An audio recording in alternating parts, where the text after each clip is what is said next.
Hello, everyone. Welcome to Nails and Beauty Talk. I am your host, Asia the Bird. To have a very special guest with me today, she is the founder of Lilith NYC Footwear. Please welcome Sarah. Hello, Sarah, and welcome to the show.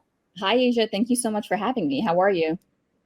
I'm doing absolutely great. I'm doing absolutely well. But I definitely want to go ahead and get started by asking where are you from and how'd you get started within, footwear, fashion. Tell us about your upbringing. Yeah, so I was born and raised in Elmhurst, Queens, New York. Mm, I think that's really where I fell in love with sneakers. If I'm being honest, I grew up just hanging out on the handball courts, basketball courts, and that's where all the guys and the boys growing up would have their fly basketball kicks when they were playing the game. And I was always quite jealous of that. They would always have like the foam posits and up tempos, and I was kind of stuck wearing Air Max 95s and Air Max Pluses because I had no business wearing the basketball silhouettes. But mm, you could find me in some. I was in the Nike Airway Ups. I had those. mm. So I would say Queens is really kind of like what got me into sneakers, like my upbringing here. Right.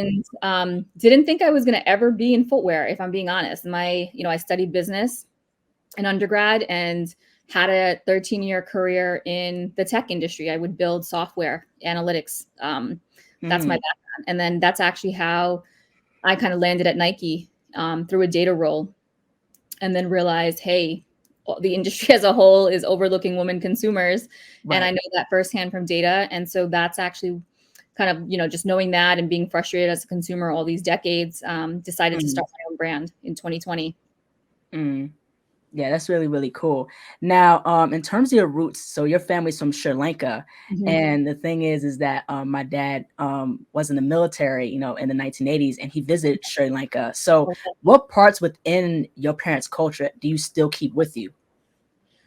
I think I grew up in Queens, so it was a bit of a struggle kind of like maintaining your culture, right? I think with any immigrant household, that's always usually the case, especially Right. growing up in Queens. There weren't a lot of like, we're Tamil, ethnically Tamil, and there weren't a lot of Tamil families growing up in Queens. So we really pulled, and I think from different backgrounds and cultures in terms of my upbringing. But Mm, I would say my connections is probably strongest through its food because my mother is an amazing cook, and I love celebrating my culture through food personally. But I would mhm, say, when I went down this journey of building a footwear company, I mhm, realized that I had a creative side and I wanted to pull from, the stories that I would hear from my parents. Like they would be so nostalgic the way I am of Queens, of the island that they're from. So we're from the northern part of Sri Lanka. It's this tiny island called Nainadivu.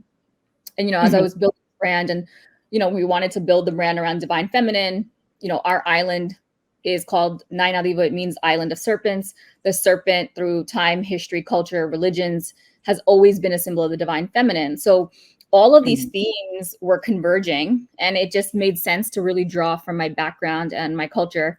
And so that's kind of how I found myself doing that in footwear. Mm.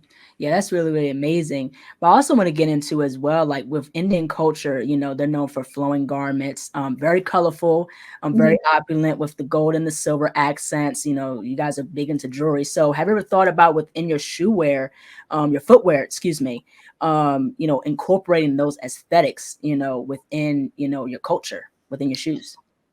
I think more so on the photography side. I would say, I think, historically, I've always, we keep a very clean aesthetic, I think, with our colorways. It's kind of tonal for now. We'll get a little crazy down the road. But Right. I would say, in the way the footwear shows up in the creative, in the campaigns, in our ads, we definitely like to draw in those elements of like pairing the sneaker with anklets, which is something that's very Mhm. popular in our culture, like whether it's gold or pearls.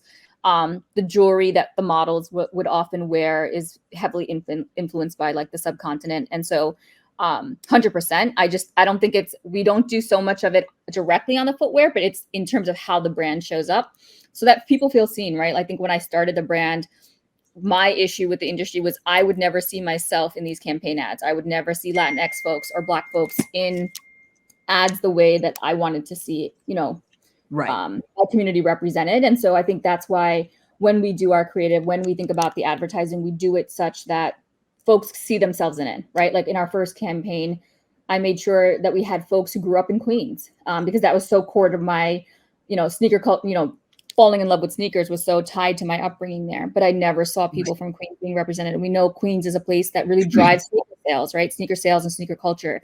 So that's kind of how we try to draw in some of those different influences. Yeah, that's really amazing because I do believe that inclusivity is very, very important, especially in the sneakerhead world. You Mhm. know, we know like it's like a male dominated type of industry, Right. but it's also competitive too, but it's cool that, people such as yourself is really breaking that stigma or breaking that whole thing. Like, women can design sneakers too. Right, exactly. Our team has right now 2 women footwear designers. So I actually don't have a footwear development background. I always have to clarify that I can't draw Mhm. for anything. So we do have a woman-led design team, Mhm. which is really incredibly, important, I think, in this journey because those roles are typically, I would say, like Mhm. your point, male dominated. So that was super key as well for us to have that, to have women designing our footwear. Yeah, absolutely. Now, I want to get into in terms of Palatine design. So, what has been your process behind creating your shoes? So it was interesting because we started in 2020 when Mhm. everyone was in lockdown. And, every time was on our side in that sense. And I naively thought when I started the company that you can jump into tech packs. So tech packs is like what you send to the factory in terms of like your design and the silhouettes Okay. and what you want to go into the shoe. And I naively thought you can get that done in 6 weeks because I was, I come from a startup mentality. I'm like, oh, we can get to tech pack in 6 weeks. And when Sarah, my designer, her name is also Sarah, came on, she really started guiding me through this process of like understanding like what was my interest in sneakers to begin with, where did I fall in love, what were the silhouettes that I first fell in love with, what's the stories about Queens. Like we started doing a deep dive about like food culture in Queens and food carts in Queens and religion because it's such a diverse community here and Mhm. all those iconography that you see throughout like restaurants or like just walking through a neighborhood. And it felt like therapy, to be honest, because she started asking me these questions that I never really thought about. And Mhm. then we start developing these presentations for me to kind of walk me through color theory and color palettes and silhouettes. And it was all based on stuff that I just subconsciously forgot about or things that I really just wasn't thinking about in the moment until she started Mhm. drawing those questions out for me. So that actually took like 6 months of like iterations. Like we just kept, because we had time on our side, things were slowing down supply chain wise.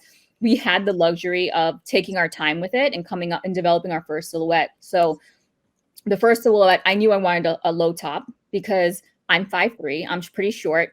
And I always find that as much as I love high tops, I always find that they kind of cut me off in a weird proportional way. Like it just makes me Mhm. feel shorter. And so I selfishly wanted something where it was also just versatile in terms of like the types of clothing you can wear. Because we always say we wanted women to explore their sexuality, their gender, style on a spectrum. Like you didn't have to wear these in that very hyper masculine way in which brands historically have told women to dress, right? Like in basketball shorts. Like you can wear them with basketball shorts, you can wear them with denim, but you can Mhm. also wear it with a maxi dress. And we found that the low top was kind of a little more seamless Mhm.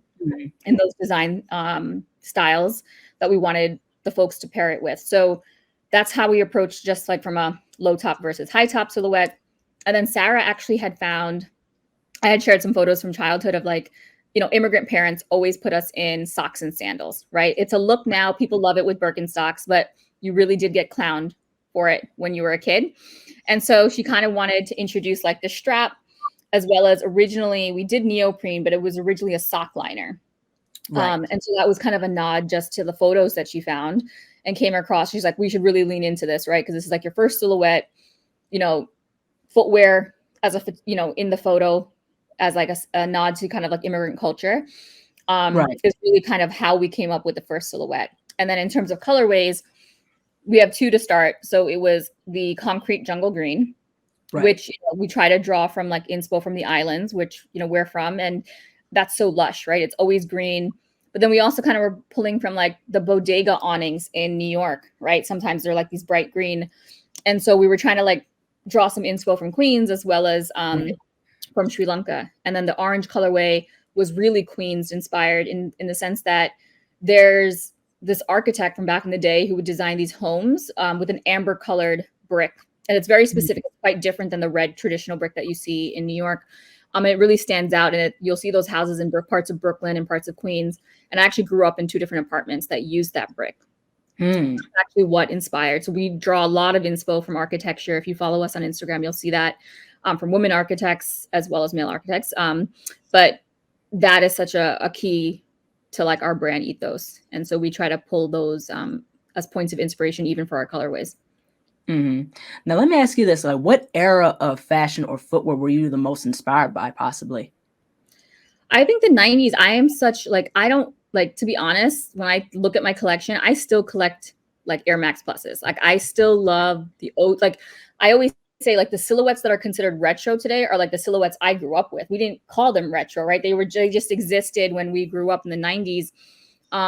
So I still vibe with that. I would say like I'm still widely, just inspired by what I grew up with. I think everyone's a little bit nostalgic. Like I really don't Mm-hmm. buy a lot of new stuff, to be honest. I think like New Balance has a couple of like the 550s I love, but it's still, that was an old retro silhouette, right? So I'm kind of old school in that sense. Mm-hmm. Yeah, yeah. It's always these trends. It's always like recycling back. You know what I Right, mean? And the thing is, it's nothing new. You know, people right, still rock Chuck Taylors. You know, the Converses, the high tops. exactly. And I think that's, and we're seeing Gen Z do that too, right? Like they're kind of recycling what we experience as, I'm not sure what generation you are, but like as a millennial, I'm seeing a lot of Gen Z kind of recycle through what we were wearing in the 2000s, which is so interesting. So it's all cyclical. Yeah, yeah. I'm a millennial. I'm Okay. 25. So Okay. yeah. So like, you know, we're very nostalgic and we bring stuff back, especially with nail trends. Like nail trends like that were in the 90s, that's coming back, like the curved nails, the tips, Yes. and Yeah. I used to love, so I would love watching Gail Devers. She's a track Olympian, and she would have like the curved nails and she would like curl them in as she was like, setting up to run. And yeah, that's what I grew up watching. So it's interesting to see all of those trends come back. Yeah, most definitely. But I definitely want to get into in terms of you took a fellowship to India in 2009, but you're also heavy into, human rights, especially with women's rights. So how has that played a role with your brand? And especially how has that played a role in terms of like that interest in your life? Yeah, I think I've always been interested in human rights, feminism. I think I thought I was career wise that was a path that I was going to go down. Like I was going to work in international development, maybe do human rights law. Hmm. Realized very quickly, when I went abroad, that it just wasn't for me, that I still wanted more of I would say like a faster pace and just have to more impact. There's a lot of politics involved when you work at nonprofits, and things take a lot. I felt like my impact could be, I can contribute elsewhere. Right. But I would say it's so core to what I'm building and why I'm building Lilith, because like pay equity is such something that's super important to me. Um, the fact that women aren't represented in footwear, like the last 40, 50 years, everything has been through the lens of like male sport, male celebrities, male athletes, right? Even the Right. storytelling, how we are sold product today. Women, own 80% of transactions online, but none of the websites are merchandise for women consumers. It's still Hmm. very hyper masculine point of view, even when we look at publications around sneakers, right? And like all of the different media outlets, it's still Hmm. very male focused. And so I just felt that we can completely flip the script here, Right. especially considering that women outpace sneaker sales, right, than men. Like that we're outspending men in sneaker sales year over year. Hmm. But no one's communicating to us directly. It's always through some like, oh, in Q1, we're going to do a women's initiative and that's it. Right. It's never been consistent. And so I felt, leaning into just my thoughts on like equity, that's why I started the brand. So I think it's, I kind of went a few different ways along my career path. It was never linear, but I think at the Hmm. end, it still was very core, like my interest in equity, and making sure that folks had a place in the sneaker world was so core to like why I started the brand. Hmm. Yeah, absolutely. Now, what is the origin behind like the name Lilith, if you could explain? Lilith. Yeah. So Lilith was actually, a lot of people don't know this, but in the biblical storytelling or like Sumerian mythology, Jewish mythology, she is Adam's first wife. And she Mm. gets written out of history because she doesn't want to be submissive to Adam. So she kind of gets banished from the Garden of Eden, but she's actually made equally. So often when you hear the story of Eve, she comes later in the storytelling, but she's made from his rib, whereas Lilith is truly made from the earth, similar to the way Adam is. And so she really is the first feminist. And so, I spent a career in tech, women in footwear. We know what it is to be marginalized, for our voices not to be heard, for our contributions to be attributed to men. And so Mhm. I created the name in 2015. Um, Mm. Because I had an idea back then to do something in the footwear space, didn't know what. So I bought the domain, sat on the Instagram handle. So it's been around for a minute. When I created it, I just hadn't acted on it until 2020. Oh, okay. Yeah, yeah, that's really, really interesting. Yeah. Lilith, not Lilith, Lilith. Well, yeah, it's pronounced Lilith. Yep.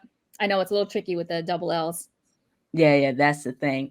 But I also want to get into in regards to footwear, like what is the whole difference in your perspective between women designing women's footwear and men designing women's footwear? It's not that I have anything against it, right? I think anyone can design for any gender, for all genders, right? But I think historically, we don't see women in those roles. And typically, we don't see them in decision-making roles. And that's where the impact is, right? So you can have a woman junior designer on a team, but sometimes those ideas don't get pushed ahead. And so that's why it's so important for us to either, because typically when you look at these historical organizations, you'll have most of the senior roles still filled by white men. We don't see a lot of upward mobility for people of color, Black folks, to actually fulfill those roles unless you're actually creating brand new roles, which is so rare. Right. And so there's very stagnant career growth happening. And that's why we see so many people leave companies. And then all of a sudden, you no longer have a woman on the team because she couldn't grow in the company, right? Because there's not any opportunity there. So I think it's incredibly important that we have more and more women designers in these roles, but at even senior roles, right? Like it's not just like, oh, we opened up a junior role for you. No, like this woman needs to be directing the campaign, creating the shoes, like it's getting pushed through. But we don't often see that. I think it's definitely getting better, right? We're seeing a lot of some of these even more popular silhouettes being designed by women and being really celebrated, which is awesome. But we have a ways to go. Like we're still in the early days of progress there. Yeah, yeah, most definitely.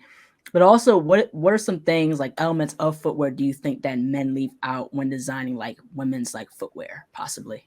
I mean, I think it's everything. I think it's everything. It's for me, it's like the size run has always historically been the issue, right? I don't wear a big size. I wear a women's 7, which is like a men's 5.5. I wear men's 5 sometimes.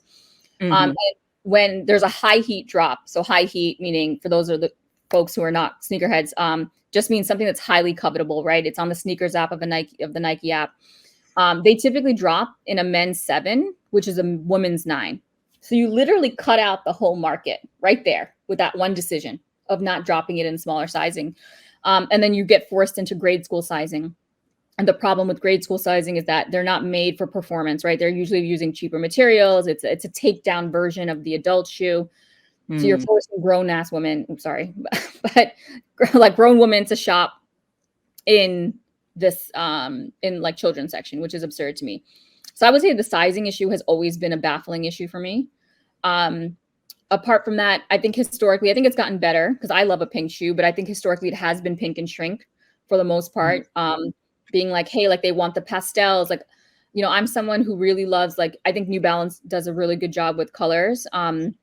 Beautiful forest greens, deep suede colors, and they will not often not do that for the women's drop. They'll come up with some crazy colors for women, and it's like we just want the men's colorways. So it's like making a lot of assumptions without actually talking to your consumer or your demographic. So yeah, I would say that's kind of some of the things. But I would say for me, I personally have heard very vocally from folks about the size run, right? The lack of availability just to have the shoe. And then secondly, I think the colorways, but also just like thinking about, how you want to style. Like for us, I always get questions about like, oh, how should I style your sneakers, right? Like women are always thinking about their wardrobe, like what fit they're going to wear the next day. And, thinking about silhouettes, like just even if it's a high top or a low top, and like how, the feedback I got was I want to wear this in the daytime, but also to drinks with the girls in the evening. Right. I don't think a lot of male designers are thinking about like, what's the day in the life of a woman, right? Like what's her, I used to schlep, like I was such a bag lady, but I used to go to work, go to gym class, and then go to, maybe Trader Joe's or go to dinner with friends. And I'm constantly changing out of shoes, right? In that like 4 different trips that I've just made. I don't think a lot of designers are thinking through what is the day in the life of this Lilith consumer, woman consumer who's wearing our footwear. How does she live? How does she interact? what does she do in a day that affects, we're on our feet 14, 16 hours a day sometimes. Right. But we don't ever think about that in relation to the design of the shoe, the function of the shoe, the elegance of the shoe, like, how can she transition it? So I think those are things that are definitely missed from a design perspective. Yeah, that's very interesting because like with New Balances, I don't know much about New Balance. I've worn New Balances before, like the blue and greens. Those are really, Yeah. really cool. But also to like what I find Converse to be good at, and I have like their high top like pump, Yeah. not pump, but platform, sneakers. Mhm. And what I like what they do is they do earth tone, especially for women's Yeah. shoes. You know what I mean? Now, let me ask you about Nike. So, what has been your experience with Nike? Do you feel the same way about Nike as well? In terms of the colorways, or So, like in terms of the same thing, like the design and the colorways, things like that. I mean, I think they've gotten better, especially the Jordan brand has been delivering more on the women's product side the past year and a half. They've been doing a great job of changing it, but I think all brands historically have, they say they have a women's business, but women sneakerheads are still vocal about the stuff that they hate seeing, right? And it's very hard, Mm. or when there is a sneaker drop, it's hard to get the drop, right? It's not made exclusive for women, so it's very hard for them to get it. Sometimes the men will shop the shoe that is a women's exclusive, and so there haven't been ways to really serve the women customer in terms of ensuring that the product is in their hands. I would say though, they obviously in the last couple of years there have been hiring more women designers, having more women's product dedicated, drop releases, etc. So it's definitely getting better, but I would say this is an issue across the industry. And I think it's a function of the fact that most businesses have functioned in the wholesale business. So they don't know who their consumers are, and they've lost Mhm. data, right? Like Right. when you're forcing your customers to go to Foot Locker knows more about Sarah or Asia than you do. And so I Mhm. think it's only in the last few years that they're finally realizing, like, who is Sarah as a consumer? Who is this woman? Where does she like to shop? What does she like to shop from us? Um, so it's mainly been a function of the industry just being so wholesale focused that they don't really have an understanding of who their consumer is. But they're having to adjust that now. They're having to read the data, realizing that women spend more than men, right? Because sometimes you'll go into meetings, they'll be like, "Oh, women love shopping in the men's section. We see it in the data." Mhm. But it's because you have no SKUs in the women's section on your website. So we're forced to click into the men's tab. Right. So I think there's like this misinterpretation of data, like what they're seeing and what's actually playing out. Um, so I think it's all sorts of things. And we still have quite a ways to go across the industry.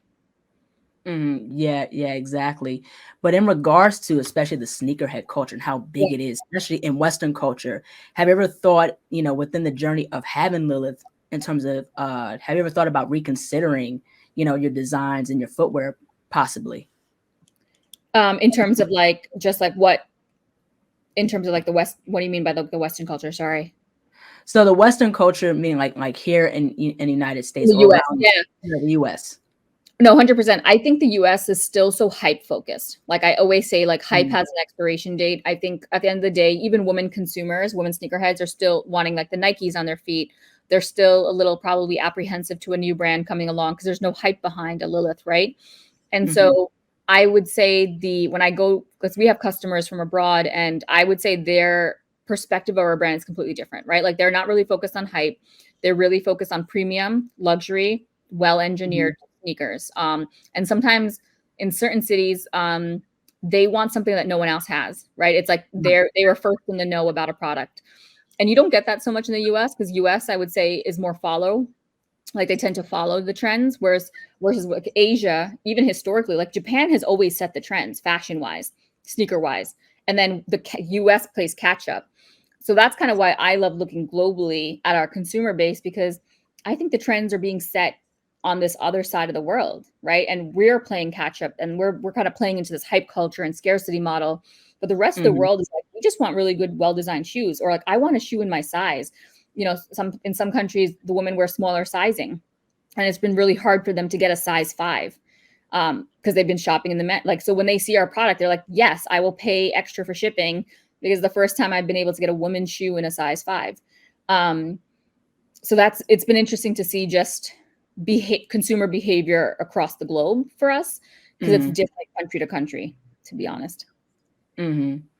Yeah. That's absolutely interesting. But I definitely want to get into more of the tech, because I know you have a background in tech. But also, what I found very interesting is with your Twitter, you have your whole name .eth. So, what got you interested in terms of NFTs? So I have a tech background, so I'm like a bit of a nerd. I love data. I, have historically built like software analytics for enterprise companies, also, B2C, B2B2C. Um, Mm-hmm. that's like just what I know, and I really love just working like back end engineering. So for me, I actually fell into crypto. I first learned of crypto probably around 2014. Mm-hmm. I was at a startup, and I was like trying to figure out like the best way to present documentation for my team, and came across Coinbase at the time. And Coinbase had beautiful documentation. I was like telling my engineers, like, please replicate this. Like, we need something similar to how they've organized their documentation. So that's actually the first time I've heard about crypto. And this, at the time that they were doing Bitcoin. So Mm-hmm. have been following the space, but never like, I'm not a heavy investor even till this date.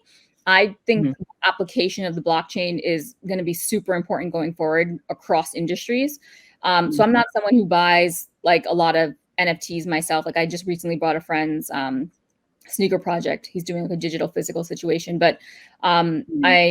I'm just really observing, and I've always been kind of like a first adopter. So I bought the ETH domain, custom domain. Um, and as a result, got a bunch of these tokens as an early adopter. And so I just love following the space. I think at some point, industries are going to converge. We're going to have to build loyalty for our consumers as well. Just, speaking about Lilith, and how do you reward them, both online and offline, like away from, we have the physical elements of our shoe, but how do we also reward them digitally in the metaverse? But also, I think for women, I think women's relationship to the metaverse is a little different than what I've seen with male consumers, Mm-hmm. in terms of what they want in terms of an unlock. Sometimes some women may not be interested in an avatar with sneaker, right, with a Lilith NFT, but they're like, okay, well, what does that NFT get me? Does it get me like an in-store experience? Does it get me some sort of, free merchandise that I can unlock when I go to your store? It's Mm-hmm. a little bit more of a tighter connection on the physical side of Mm-hmm. an unlock, kind of like as a perk. Or so that's kind of how I'm thinking about the crypto space personally.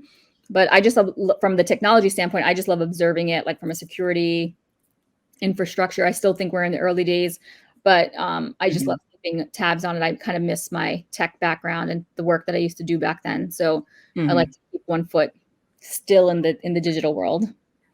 Yeah, that's understandable. I can agree with that because I'm the same way. Because I've interviewed people that are invested in the NFT and Web3 space, Mhm. and the thing is, and that's really cool that some people, with their NFT collections are getting invested in terms of utility, Right, where it's like, hey, if you buy this NFT, this is what you're going to get, right, behind that. So you're not just going to get the art itself. It's 100%. merchandise or like sneakers or like a chain or something like that. There's this And that's so one. powerful. Yeah. Yeah. It's really, really cool. There's this one NFT collection called the Smirks. And Mhm. like with certain NFTs that they do, I believe like you get like a they did a collaboration with this one artist and they have like a silver chain or something like that. You know what I mean? So but it's pretty cool to and interesting to see how people utilize NFTs not just as a work of art, but it's something that's far more. You can get something behind it. Yeah, and I think that's the huge unlock, even as I think about for Lilith, like what is the utility we can provide beyond just, your avatar getting a cool new Lilith colorway? It's, what's those unlocks? What are those opportunities that we can reward them for their loyalty? So that's stuff that I'm working through. But I still think it's in the early days. I'm still observing. Yeah, most definitely, exactly. Yeah, I'm still learning about the space. I'm not ready to dive in it just yet. So Right. the more I know, I'm like, okay, now I can just jump in it. Exactly. so that is the thing. But I want to definitely get into in regards to having a successful fashion brand, especially a footwear brand. Mhm. So you're heavy into tech, like how we mentioned before, and I'm an art student, so I went to Savannah College of Art and Design. So in terms of people like myself who are art invested, what are some tips you could provide in terms of technical skills someone should acquire regarding having a successful brand? So I would say, I'm never someone who identified as a creative. So I'll say that from the start. I've always been someone who's more like the other side of the brain, like very math science focused. So this has probably been the first time in my life that I've explored that side of me. And like, and you know, this like SCAD is where you went to SCAD, right? That's like an amazing institute. Like I have been to Savannah like 2 or 3 times, and I always stop by that store, and the students are so freaking talented there. And it's always been a source of inspiration. I would say for me personally, like I think building the brand, thinking about how I wanted the brand to show up in the wild, it was very much drawing from ways in which I explored my creativity that's in ways I thought was creative, which was like through my travels, or I collect physical art, fine art. So those are ways that I snap photos. I'm always going to museums and galleries. And, even when I go for a walk, sometimes I'll just take photos of random stuff. And when I was building the brand, I actually just created like a vision, like a kind of a vision board. I just like threw all these images, and it was from like my travels. I would just take pictures of like textured concrete, and it was like a beautiful pastel pink or something. And that's actually how the brand ethos came together. It was like literally just like drawing from things that I found beautiful and creative through my travels over like the past 10 years. And then I think from a more technical standpoint, most footwear designers come from an industrial design background. So I would say like if you are interested in the footwear design side of things, some people come from non-traditional backgrounds where they're just an artist and they have taken a weekend workshop with a shoe studio. I know a lot of people who've come up that way, right? Not through a traditional path, not being, actually trained through a program, but just learning on the go, where they just create shoes in a studio over the weekend, and they just learn that way, which is amazing. And like I mentioned, I don't have a footwear development background, so I would say like my creative stuff is more through the visual storytelling. Like, how do I want working with the photographers to be like, here's a creative brief on the vision for the brand, and like what kind of like feel I want, like the tropical modernism. Like I want the lushness of the islands to come through, or I want these photos because they influence the colorways. Like for me, I do a lot of storytelling on like what I feel other brands have always hidden, like why a colorway is the colorway, right? And for me, I think for the consumer, it's so important to connect deeper than just a shoe. A shoe is one thing, but like knowing the backstory, sometimes it's like the fish. I took a picture of a fishing net 10 years ago that ended up in the vision board, which then may end up becoming a colorway, right? It's like these crazy points that oftentimes the end consumer has no idea when they pick up the shoe in the store that that's how we came on that colorway, right? And so I always like to share that on our Instagram stories, or we have like a little card when you buy the shoe that explains some of the inspiration. So I would say those are the ways I draw from the creative side of me. I don't have a technical background, but I would say if you're into footwear design, most people go down like the industrial design route. Some people just go to a shoe making studio, learn that way. But I think if it's just activating that creative side and just like drawing from inspiration from around you. That's actually how I've just done it. Yeah, most definitely. I really do believe that authenticity is very important. Like with your brand, Lilith, it's very authentic because it's not just connected just solely on your culture, but it's also where you're from, about, Queens, the culture of New York. And that's something that's very, very unique. And what I like about your shoes is that I like how with the design, it gives like a little bit of an illusion of a chunky heel a little bit. You know what I mean? So that's really, really cool to see that, you're standing firm in terms of what you represent. 100%. Yeah, that was so key to me. Like I wanted to really give a nod to Queens because that's where I grew up and fell in love with sneakers. And that story is always going to be told, whether it's through the colorway, through the photography, or like the inspiration. It's always going to be part and core to the brand. So I think you're right. The authenticity piece really sets you apart from maybe what the other bigger brands are doing. Right. Yeah, absolutely. Now, what's next for the Lilith brand? Any collaborations? What's next for you? So we're trying to drop 2 colorways by holiday, which I've received the samples. They look really good. So we'll probably do pre-orders because just in case we hit any like shipping delays. So that'll probably open up soon once we photograph the actual footwear. And I think next year we're really focused on, I always get the question of how do I try on your shoes? We don't have a physical store today, but I think the goal is next year to like do a like cross-country pop-up tour where like with 2 months at a time, we're in a new city. You can try on our shoes. You can kind of interact with the brand in some sort of physical space.